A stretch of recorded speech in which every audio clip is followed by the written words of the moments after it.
tell us a bit more about that collaborative learning? What it is and what it is, because it sort of changes the role of the teacher, doesn't it?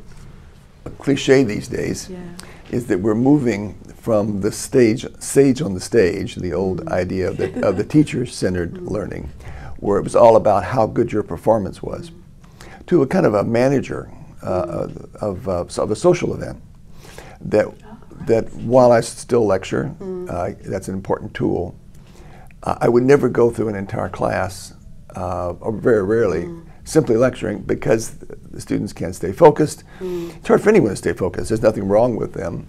The human brain has trouble doing the same thing for more than 15 or 20 minutes. But beyond that, they're actively reproducing the learning in class is going to mean that they'll keep it. So I divide all my classes into permanent learning teams. I create a diverse group. You mix them up? I mix them up. I try to find students that have different levels of background and experience, put them together, and then part of their grade comes from that activity. And kind of working together. And it's gotten much easier. At first, you had to sell it to the students. Now the students are so accustomed to it. They've been doing it since lower levels. And so they do it automatically. Some of them don't like it, but some of them don't like anything.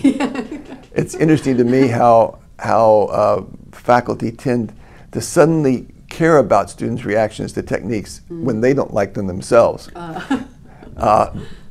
You know, we don't say, many students don't like lecturing, so we won't lecture. No, that's true, isn't it? So anyway, I found it to be very helpful.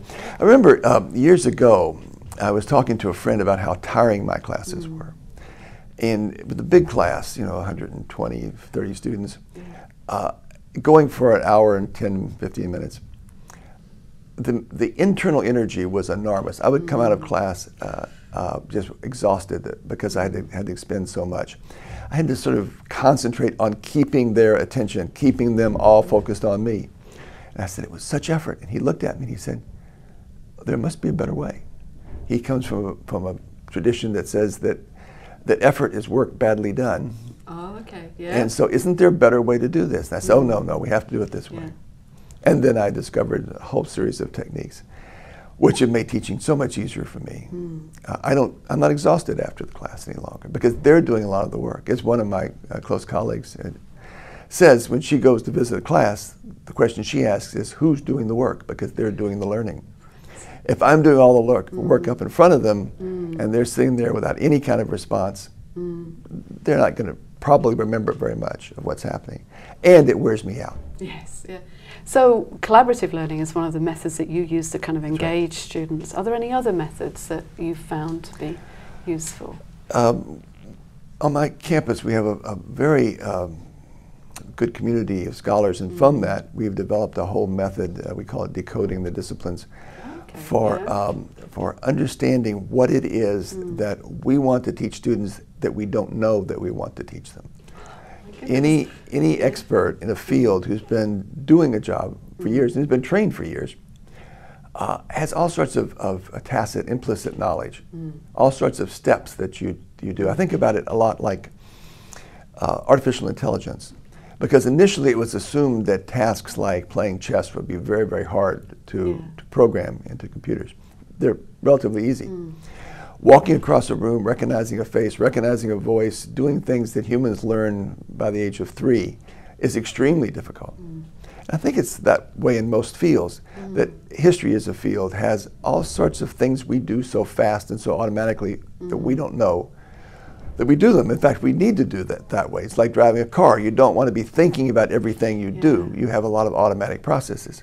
And then we go into the classroom and we teach the upper levels of that processing, because the lower levels are invisible. And what we're trying to do is to take that apart, to deconstruct our own knowledge and go back and see what steps there are that we're not teaching, and see whether the students need to have those taught or whether it's automatic for them. The other difficulty is that people in a field are usually in the field because they're good at it. And so it takes effort to understand why someone isn't good at it. So we've got a team working on this, and it's been extremely helpful to have that feedback from other people and that processing. So I have a vision there of people actually observing and trying to break down what's actually happening. Is that right? Trying to articulate or write down what's actually happening. Okay, and so you can, the word you used was decode it, so you can actually reflect on what's actually happening there. That's right. Okay. Now it's interesting because did you hear Graham Gibbs? Yes, I did. Yesterday, and he talked a little bit about when everything was described, sometimes the learning goes down. Yes. What's your view on that?